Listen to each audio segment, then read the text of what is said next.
Et bonsoir mes amis collectionneurs, j'espère que tout le monde va bien. Je vous retrouve encore une fois avec grand plaisir pour une review ce soir. Bienvenue sur la chaîne YouTube.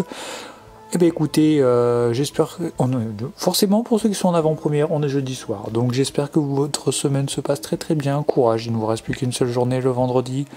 Pour tous les autres qui regardent en replay directement sur YouTube. Et j'espère que vous allez bien aussi. Regardez ce soir sur quoi on se penche. Alors, je sais, c'est une figurine très décriée. Il y a les adorateurs, il y a les gens qui détestent. Perso, je préfère la manipuler et voir en main pour me faire un avis. Le personnage en lui-même, par rapport à l'histoire, je sais, j'ai un avis très négatif sur ce manga et sur ce personnage. On va en parler. Mais pour la figurine, ça, on va voir si c'est un vrai coup de cœur au montage, si c'est un vrai coup de cœur dans les mains. Et on se retrouve après pour en débattre, peut-être dans l'espace commentaire tous ensemble.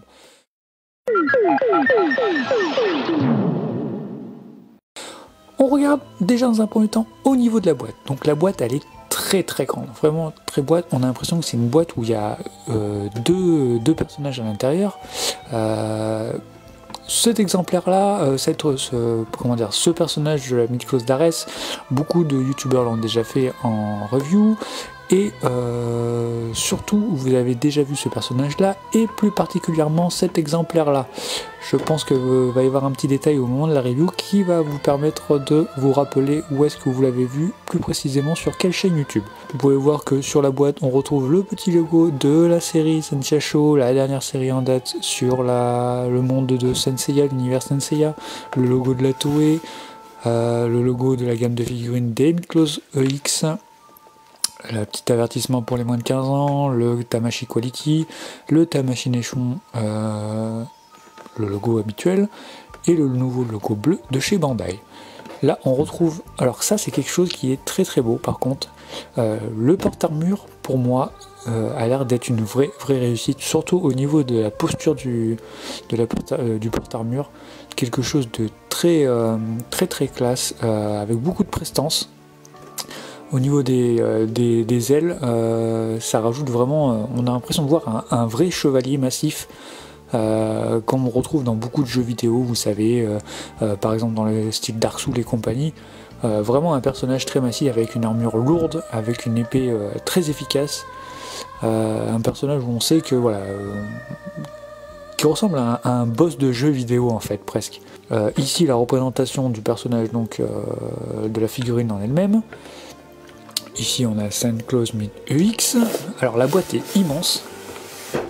Vraiment, elle est très très longue. Alors du coup je vais être obligé de reculer un poil ma caméra pour vous montrer. Voilà. Donc là on a encore une nouvelle représentation du personnage revêtu de son armure d'Arès. Son armure d'Arès, on va voir plus tard qu'elle ressemble beaucoup à d'autres armures qu'on a déjà vues. Donc son épée, là, avec un effet rouge. Ici, donc, on retrouve donc encore une fois ce porte-armure avec ses couleurs rouge flashy, les différents visages que l'on a droit de s'attendre dans la boîte. Je vous mets ça de plus près, voilà. Ici, la seule et unique représentation que l'on a actuelle du personnage dans sa version animée. Et oui, on va en reparler ça plus tard. Ici, donc une image qu'on a déjà vue, et là, donc le personnage d'Arès, saga Arès, avec la pomme d'or d'Eris. Sur le côté, donc le porte-armure. Bon, ça c'est vraiment pour moi un gros coup de cœur, cette position là, ça me rappelle de bons souvenirs de jeux vidéo. Ici on a donc, je vais vous le mettre dans le bon sens, ça sera encore mieux. Voilà. Donc toujours cette représentation sur un fond qui correspond à l'univers de la série en fait. Et dessous, hop, les mentions légales et compagnie de la figurine. Donc vous pouvez voir qu'ici on a déjà un petit autocollant de Cosmic Group, donc c'est une version européenne, une version que je me suis procurée encore une fois chez mon partenaire, mon fournisseur habituel de figurines, à savoir Yannick Lacombe de chez New Generation Shop. Voilà, Donc s'il regarde la vidéo, Yannick, encore une fois, je te fais la bise. Je vous laisse quelques secondes, je vais prendre le temps d'ouvrir la boîte et de sortir les petits blisters. A tout de suite. Donc voici les 3 blisters de cette figurine. Alors, cette figurine, donc, elle est neuve sans être neuve, je vous explique. Elle est neuve, bien sûr, parce que quand je l'ai acheté neuf, sauf que je ne l'ai pas monté, je ne l'ai pas ouvert, je l'ai envoyé directement à un collègue youtubeur pour qu'il en fasse une review. Ce collègue youtubeur, je pense que beaucoup d'entre vous ont déjà vu sa vidéo, et je pense que si je vous montre ceci, ça va déjà vous rappeler quelque chose, et si je vous montre ceci, là forcément vous savez tout de suite qui c'est. Alors c'est mon ami Renaud, The CNS, de la chaîne YouTube Les Figurines de The CNS, qui a eu la primeur de faire une première review sur cet exemplaire là de cette Miklos d'Arès. Quelque chose qui à titre personnel m'avait ultra choqué quand j'avais vu la review de Renaud, parce que bien sûr la boîte elle était partie sans avoir été ouverte, je n'avais même pas regardé le contenu des blisters. Quelque chose qui me choque et je n'arrive pas à comprendre pourquoi, c'est vous voyez ces blisters, donc le blister est très très grand, hein. Forcément quand on a vu la boîte, le blister est dans la même gamme que la boîte. Mais pourquoi avoir fait un blister et même une boîte d'une telle dimension quand on voit l'ensemble des espaces vides? Regardez tout ce vide sur le blister. Même là, entre les mains, Bandai nous a habitués à avoir une petite colonne là avec les différentes paires de mains et le reste tout resserré. Enfin, on aurait pu gagner au moins sur la longueur un tiers du blister peut-être.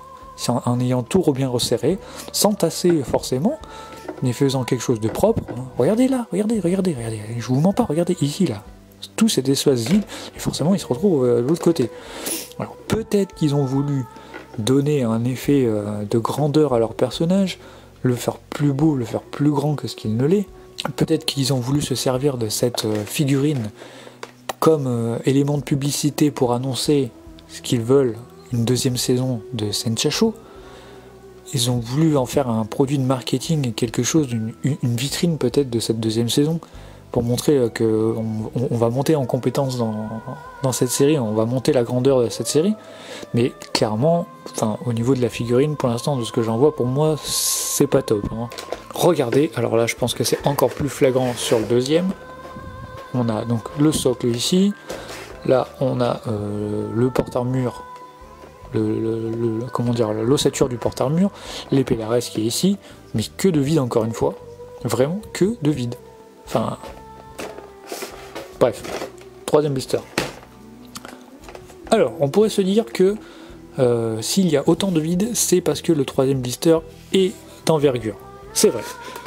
C'est vrai que la dimension de la boîte, elle, est liée forcément à donc la hauteur et la largeur de ses ailes. Mais regardez ici, là. Expliquez-moi pourquoi les pièces par exemple du premier blister ne se retrouvent pas ici. On a largement de quoi caser une grande partie des pièces du premier ou du deuxième blister ici. Ah, donc après, soit se faire l'économie peut-être d'un blister en faisant du 3 en 2, ou après, c'est vrai qu'en niveau taille c'est difficile de tasser plus. Mais on aurait peut-être eu une boîte un peu moins large. C'est du détail, mais c'est du détail encore une fois, comme je vous l'ai déjà dit, c'est l'ensemble de petits détails qui fait la grandeur ou non d'une figurine. Et comme j'ai déjà dit, Bandai n'est pas très adepte de peaufiner ces petits détails là, et c'est malheureux, et ça porte un peu préjudice sur la qualité finale de leur figurine. Alors là par contre, on va faire une petite coupure et je vais devoir ouvrir ces petits blisters là et me les mettre à disposition pour pouvoir faire le montage. Je vous cache pas que vu la taille des blisters, ça va être un petit peu acrobatique, mais on va y arriver quand même. Allez, à tout de suite les amis.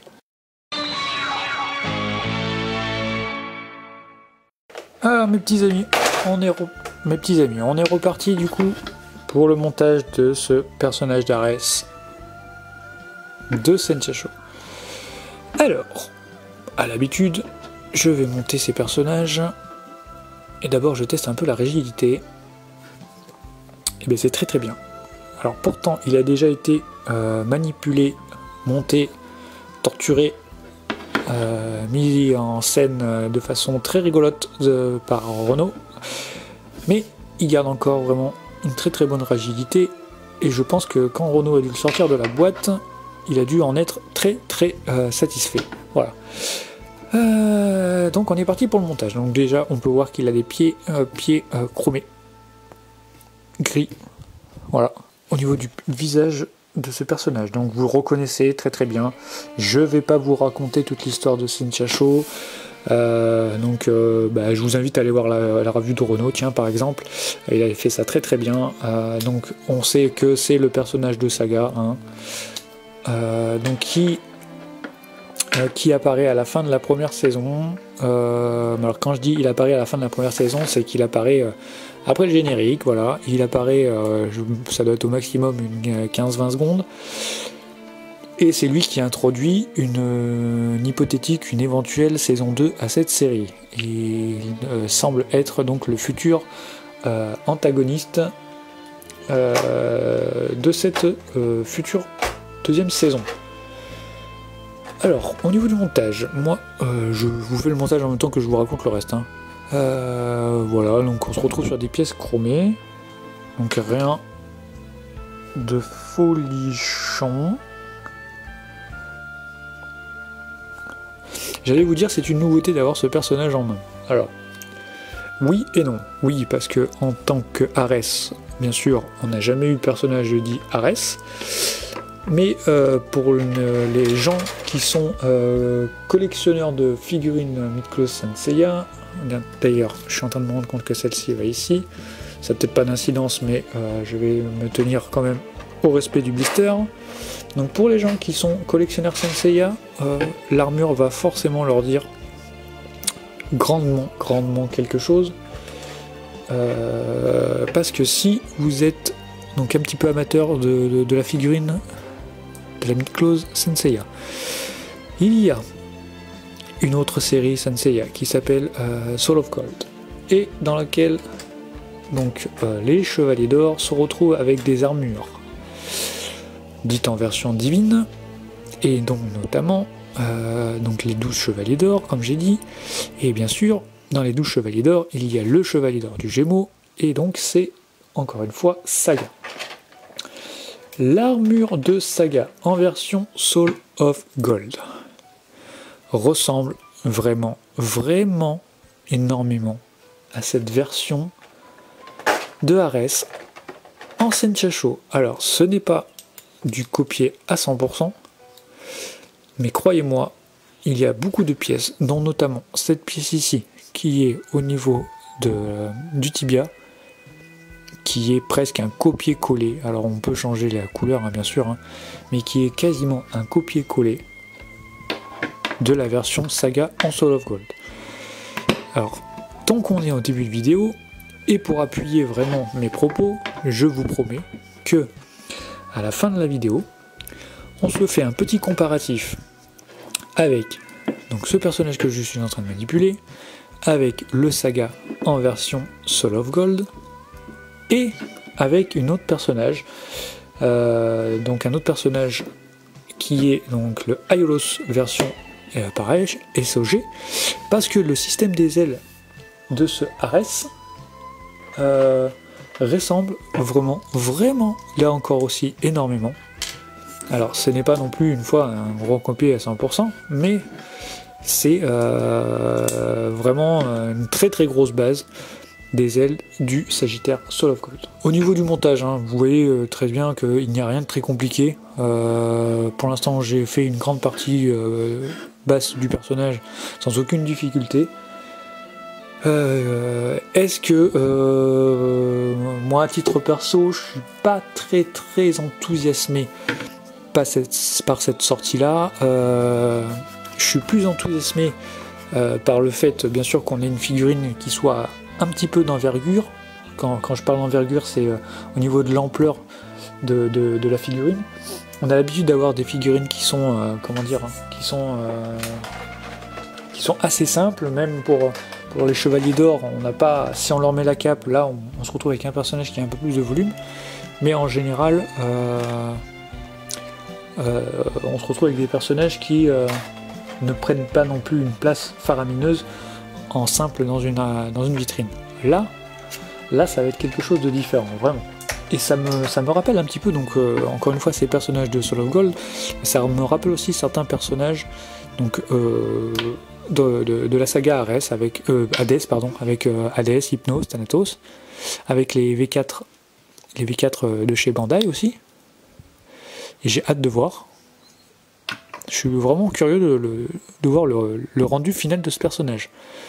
Là, on note que la pièce qui vient fermer le ceinturon est très très fine. Encore plus fine que d'habitude, donc encore plus dangereuse à manipuler. Quand je dis dangereuse, c'est dangereuse pour votre santé mentale. C'est-à-dire que c'est une pièce qui peut très vite vous faire péter un plomb. Hein. Quand ça veut pas, ça veut pas. Hop. Donc vous pouvez aller voir, comme je vous ai dit, la review de mon ami Renaud, qui lui a pris le parti de... Pas de dézinguer un peu, mais de vraiment... montrer le peu d'intérêt que Bandai a envers les collectionneurs en sortant cette figurine là. Je comprends très bien son point de vue, hein. Très honnêtement, j'aurais préféré plus avoir en figurine d'autres personnages, d'autres protagonistes de la série, d'autres Sentia par exemple, ou un personnage qui a déjà été montré en prototype et qui se fait attendre toujours, c'est Mayura. Mais voilà, sérieux, on se retrouve avec lui, avec Ares, personnage donc qu'on ne sait même pas qui il est, d'où il vient, ni comment, enfin surtout seulement quand on s'est basé sur l'animé. Hein. Bon, après ceux qui lisent le manga, vous en savez un peu plus sur le personnage. Au niveau du manga, bon, vous savez que donc je suis collectionneur de Miklos, mais je suis aussi collectionneur de manga. Donc j'ai un petit peu un défaut là-dessus, c'est-à-dire que tout ce qui sort au niveau Senseiya en manga, ça finit par arriver dans ma collection malheureusement. Je dis malheureusement parce que on se retrouve récemment plus avec du mauvais que du bon manga. Je veux parler notamment de Sentia Show, donc voilà, comme on fait ici, de épisode G Assassin, que moi je trouve pas sensationnel au niveau de l'histoire. Hein. Donc tout ce qui est même Lost Canvas est très très bien au début, mais ça s'essouffle vraiment après dans la deuxième partie, et franchement on est très très content de le finir au niveau de la lecture, parce que ça part un petit peu en cacahuète avec l'histoire du père de Tenma et compagnie. On sent que ça a plus grand chose à voir avec du vrai Senseiya, quoi. C'est un peu dommage, mais après Senseiya c'est un petit peu la licence qu'on peut essorer, parce qu'on sait très bien qu'il y a une grosse fanbase derrière, donc que ce soit en termes de manga, de figurines ou quoi que ce soit, ben, il y aura toujours des gens voilà, qui seront des vrais passionnés, enfin, et qui vont se saigner un petit peu pour continuer d'acheter quelque chose qui les fait vibrer, ou qui, à travers quelque chose à travers lequel ils espèrent vibrer, malheureusement. Voilà. Donc voilà ce point.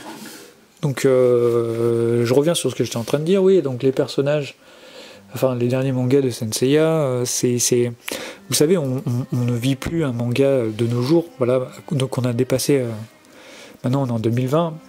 Je trouve sur les 10 dernières années, que ce soit en termes de manga ou en termes d'animé, on ne lit plus les mangas ou les animés comme à l'époque où nous on regardait les Chevaliers du Zodiac, Dragon Ball Z, Olivier Tom et compagnie. C'était des animés qui étaient faits différemment, qui avaient un cœur différent. Là, c'est quand vous regardez l'animé de Sentia Show ou de Soul of Gold, vous n'avez pas vraiment le temps de vous attacher au personnage, en fait. C'est pas pour quelqu'un qui regarde la série sans connaître la trame de base de Senseiya. Il va vous manquer quelques informations, déjà, ça c'est clair et net, mais il va... Enfin, tout se passe très très vite, quoi. On peut pas faire des séries qui restent sur plusieurs plusieurs dizaines d'épisodes, voire même parfois quand on regardait Dragon Ball sur plus de 100 épisodes, on consomme à la chaîne en fait. Donc forcément, le fait de raconter un manga, de passer à travers la story des personnages, tout est différent. Vraiment tout est différent. Vous pouvez prendre plein de mangas qui sont sortis dans les années 80, vous regardez les mangas les plus, les plus en vogue même aujourd'hui, et vraiment on est sur deux styles qui sont totalement différents, et Senseiya en fait partie. Le Senseiya de base qu'on a connu de Masami Kurumada a une base au niveau émotion, niveau dynamisme, qui est totalement différente de quand on lit les mangas qui sont actuels, par exemple, même qui est épisode G, par exemple, qui est un peu entre les deux, c'est encore un courant différent de ce qu'on peut voir, par exemple, avec épisode G Assassin ou avec Senchasho. Il faut vivre avec son temps, il faut... on est une génération qui a vécu l'âge d'or du manga en France, mais maintenant le manga est devenu très populaire de par le monde, et on a une façon de consommer le manga dans le monde qui est différente. Et on a des attentes, enfin les nouveaux lecteurs ont des attentes qui sont surtout très différentes comparées à ce que nous, quand on était petit en fait. Voilà pourquoi on se retrouve avec des mangas qui, pour nous, sont quasiment vides en fait. Et quand je dis ça, je pense aussi notamment à la version de Senseiya qui a été faite par Netflix, sur lequel, si vous apprenez Senseiya en passant par cette série, vous allez avoir une image de Senseiya qui est totalement différente que ce qu'elle véhicule à travers le manga. Et c'est un petit peu légitime, oui et non, parce que bon, donc certes, non, ce n'est pas légitime parce qu'on bafoue un petit peu l'univers même de Senseiya, mais l'univers de Senseiya ne pourrait pas être appréhendé, ne pourrait pas être apprécié par un public actuel, un public, plus jeune, donc forcément des gens qui se mettraient à lire le manga d'une époque plus proche de nos jours que ce que nous on a vécu. Ces gens-là ont une autre attente en termes de manga, et du coup avoir une série qui se rapprocherait beaucoup plus de la série classique, ou qui serait un copier-coller de la série classique, ça représenterait quelque chose peut-être de beaucoup trop ennuyeux pour eux en fait. Hop. Donc voilà où j'en suis dans ce niveau de ce Ares. Je me rends compte qu'en fait je ne vous parle pas trop de la figurine, tout simplement parce qu'en fait il n'y a pas vraiment beaucoup de choses à dire. J'ai pour l'instant purement l'impression de remonter encore une fois mon saga en version Soul of Gold. Impression qui va être encore plus accentuée quand je vois l'épaule de ce personnage. Donc là si quelqu'un ose me dire que ce n'est pas le saga version SOG, j'ai du mal à comprendre, ou alors on ne voit pas la collection Mid-Close du même œil, ce qui est possible aussi. Alors attendez. Ouais, alors là par contre encore un petit truc qui moi, je trouve ça dommage, c'est que là, je sais pas si vous allez le voir, mais ne pas avoir caché cette articulation en plastique là, c'est vraiment très dommage, parce que ça crée un jour au niveau là entre les deux pièces déjà de base, et là si on tourne le personnage un petit peu de biais, forcément on va avoir ça qui sera exposé aux yeux de la personne qui va regarder la figurine. C'est dommage. Je sais pas si on avait ça sur le saga SOG, va falloir que je vérifie ça. Donc le deuxième côté. En termes de prix, ce saga, je crois qu'il était quand même assez cher. Il était à plus de 150 €, je crois. C'est très cher. C'est très cher par rapport à ce que ça représente. Hein. Un personnage qui, ça se trouve, n'apparaîtra jamais en animé, parce que est-ce que la saison 2 va sortir de Senchasho ? Je le souhaite quand même pour les gens qui ont fait la connaissance de Senseiya à travers cette série, et pour ceux qui apprécient cette série, j'espère pour eux que ça va continuer. D'autant plus que le manga lui va quand même beaucoup plus loin et que le manga aura une fin, mais après l'utilité du personnage vraiment c'est quand même très limité. petit bonus que l'on a dans la boîte. Donc ça, forcément, c'est une petite pomme d'or. Pour ceux qui ont lu ou regardé la série, ça va vous parler. Je fais pas de spoil non plus, hein, parce que je veux pas vous gâcher l'envie ou vous gâcher, si vous êtes en train de regarder la série, l'intrigue principale ou quoi que ce soit. Regardez ensuite, élément supplémentaire qui peut vous faire penser que c'est un recopié de d'autres clauses de la série, enfin de la gamme. Si je vous montre ceci, donc là c'est le casque du personnage, hein, tout simplement. Voilà. Donc quand vous voyez ça, moi clairement là sur le devant je vois Ares, la Miklos d'Ares. Hein. Donc Miklos d'Ares qui, je vous rappelle, elle aussi était vendue dans le pack Saga Saga, dans le pack dans lequel vous aviez le Saga Soul of Gold et le Saga en Doge Ares. Donc ils n'ont pas été chercher très très loin pour recopier les différentes pièces d'armure. Après, petite question qui pourrait être intéressante de se poser, je ne sais pas, je n'ai pas la réponse, et je ne sais pas si Renaud a donné la réponse là-dessus. Qui a en premier créé ce design d'armure? Est-ce qu'on l'a vu en premier dans Senchacho, ce design général, ou est-ce qu'en premier on l'a vu dans Soul of Gold? Alors Soul of Gold, je vous rappelle qu'il n'y a pas de manga, c'est directement une série animée. Ça pourrait être une bonne question, ça peut être quelque chose sur lequel on pourrait se pencher. Est-ce que c'est pas tout simplement Bandai qui aurait orienté l'auteur avec un visuel? Est-ce que c'est pas Bandai qui aurait forcé un visuel pour ensuite pouvoir déclencher une gamme de figurines derrière? Quelque chose qui est à creuser, je pense. Voilà. Peut-être que si vous avez la réponse, vous allez pouvoir me répondre. Et je serai très très content de connaître la réponse. Ensuite, je regarde ce qui reste dans mes blisters. Donc il me reste pas grand chose en fait. Il me reste donc une petite mèche de cheveux ici pour si on veut faire le fameux Saga avec son casque sur la tête. Je pense que je vais lui faire sur la tête. De toute façon, à travers la session posing, je vais faire avec casque, sans casque et tout ça. Mais là, pour ce soir, je pense que je vais lui mettre le casque. On a également, donc, voilà, ça pareil, va falloir m'expliquer. C'est très moche, hein. Ça par contre c'est dégueulasse. Hein. J'essaye de rester objectif sur la figurine, de pas dézinguer cette création, mais plus le temps passe, plus je regarde les boîtes, plus c'est compliqué.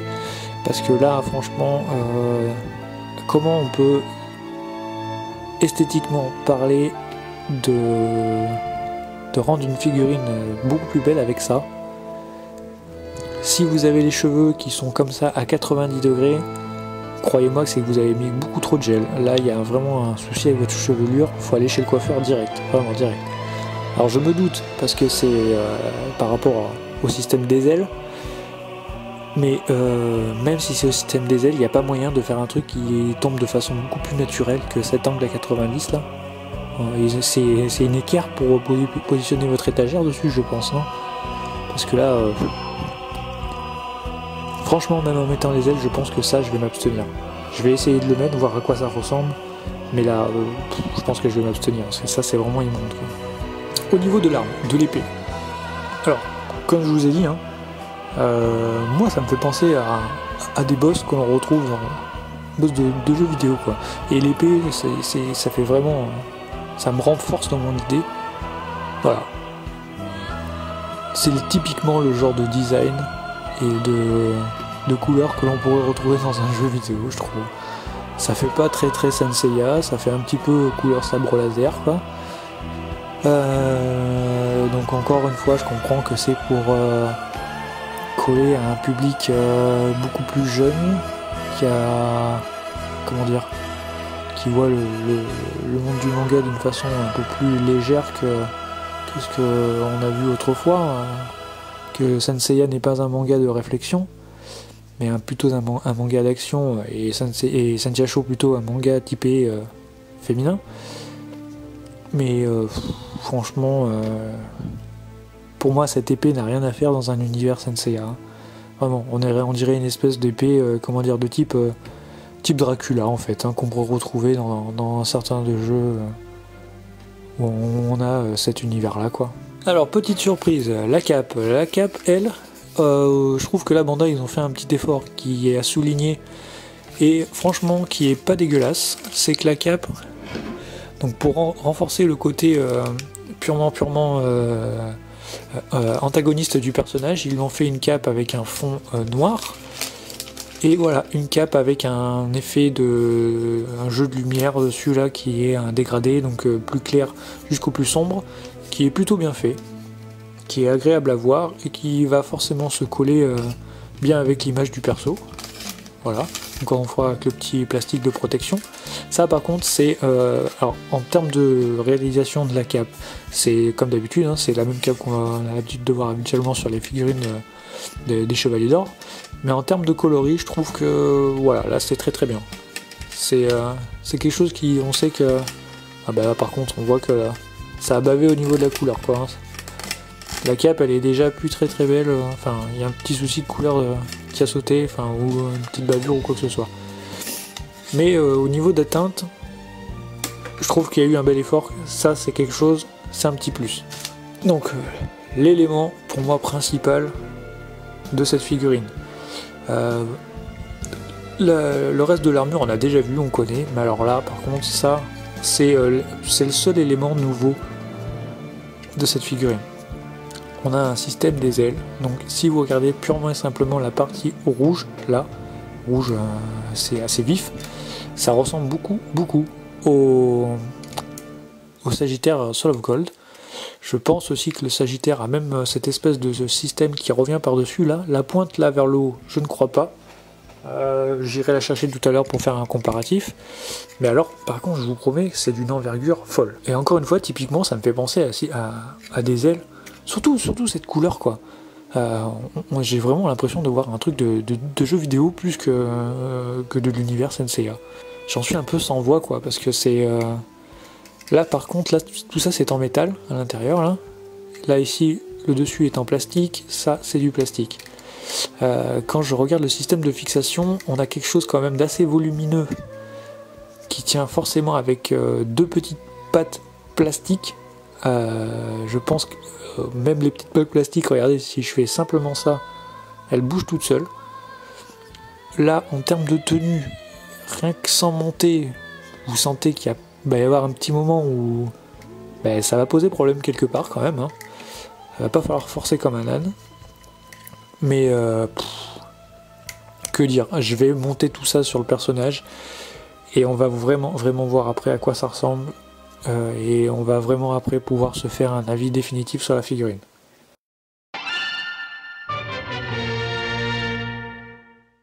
Alors du coup j'ai dû faire ça en off pour placer les ailes de ce Ares. Que vous dire, franchement que là je suis agacé. Je suis agacé pour double chose. Première chose, le design donc général de la figurine. Certes, c'est censé représenter le personnage de Saga, ce personnage qui est très apprécié, un des personnages favoris de la série, peut-être le Chevalier d'Or le plus apprécié de la part de la fanbase Senseiya. Ce look, cette épée ne correspond pas du tout, mais vraiment pas du tout au caractère du personnage. Je trouve qu'on ne respecte pas Saga en lui donnant cette stature, ce look-là. Deuxième chose qui m'agace, donc le repompé, le ressucé, ce que vous voulez des figurines Soul of Gold. Autre chose qui m'agace, et je pense que ça c'est le point qui m'agace le plus, alors je vous l'annonce, hein, je vous le dis clairement, c'est que là en off, j'ai dû passer, je pense, à peu près un quart d'heure, 20 minutes à essayer de faire tenir proprement ce système d'ailes qui est totalement infâme, mais vraiment infâme. C'est-à-dire que vous avez une pièce qui est comme ceci derrière, au niveau des ailes, vous avez la cape qui vient se fixer comme ça dessus, mais au lieu d'avoir un clips ou quelque chose vraiment qu'une fois que vous l'avez mis ça tient parfaitement, ben non, ça serait trop facile, c'est quelque chose qui s'enfonce, mais qui peut recoulisser comme ça tout seul, tranquillement, quand bon lui semble. J'ai l'impression d'être revenu sur une figurine qui est sortie il y a à peu près 8-9 ans, c'est-à-dire un Hades, pardon. Une figurine qui était calamiteuse à monter, qui était calamiteuse à faire tenir, qui était calamiteuse à mettre en scène et vraiment à faire tenir l'ensemble de ces éléments dessus. J'ai l'impression qu'on est revenu à ça. Comme je vous l'ai dit, c'est une figurine qui est sortie il y a un minimum 8 ans. J'avais espéré que Bandai avait compris ce genre de choses, qu'on ne reviendrait plus sur ce genre de figurine vraiment très compliqué à monter. Je pense par exemple à un dragon en V4, c'est vraiment des pièces où vous pouvez péter un plomb, vous faites une crise de nerfs au niveau du montage. Lui, c'est pas vraiment... On n'arrive pas au top de ces figurines là, mais croyez-moi que le système des ailes derrière, il a commencé à sérieusement me mettre les nerfs depuis tout à l'heure. Je vais pas bouger la figurine, hein, parce que je me demande même si j'ai envie de faire une session posing pour cette figurine là, parce que je sens que je vais en galérer, mais vraiment galérer comme un dingue. Je vous ai promis quand même que j'allais vous faire un comparatif, donc j'espère que tout va pas se casser la gueule quand je vais bouger le personnage. Non, on est d'accord, c'est pas mal. Par contre, si je vous le mets pas dans l'axe de la caméra, c'est pas top non plus. L'ami Ares, tu ne bouges plus. Voici le comparatif avec le Saga Soul of Gold. Donc, franchement, très honnêtement, on va pas s'amuser à calculer les pourcentages, mais là, il y a un très gros pourcentage qui est repompé du perso. Hein. Donc, si je pars de là, que je remonte entièrement, toute la figurine est recompée, il n'y a que le casque de Gémeaux qui ne l'est pas. On est d'accord. On fait un bref comparatif, hein, parce que ça vaut pas le coup de s'attarder trop là-dessus, c'est tellement évident. Comme je vous parlais au niveau des ailes, voilà. Donc voilà, ici on a le Sagittaire Soul of Gold. Sagittaire, prenez juste les ailes, hein, parce que le reste on s'en fout. Les ailes là, les ailes d'Ares, c'est les mêmes. Voilà. Le casque, j'ai pas été chercher le Ares version EX qui a été sorti avec le Saga, mais je pense que quand je vous ai montré les autres, vous avez bien compris que... Hein, d'accord ? Oui, je suis un petit peu agacé, je suis un petit peu sous tension par rapport à ça, mais là franchement... Alors, seul point positif, je sais que beaucoup n'aiment pas, mais l'envergure du personnage, c'est très beau, c'est très joli. Encore une fois, avec l'épée, ça rajoute un petit cachet supplémentaire, mais ça ne correspond pas trop, à mon avis, à l'univers Senseiya. J'ai plutôt l'impression, encore une fois, je me le redis, de voir un personnage de jeu vidéo, un boss de jeu vidéo. Globalement, j'en suis vraiment assez déçu de ce personnage-là, surtout au prix qu'il est vendu.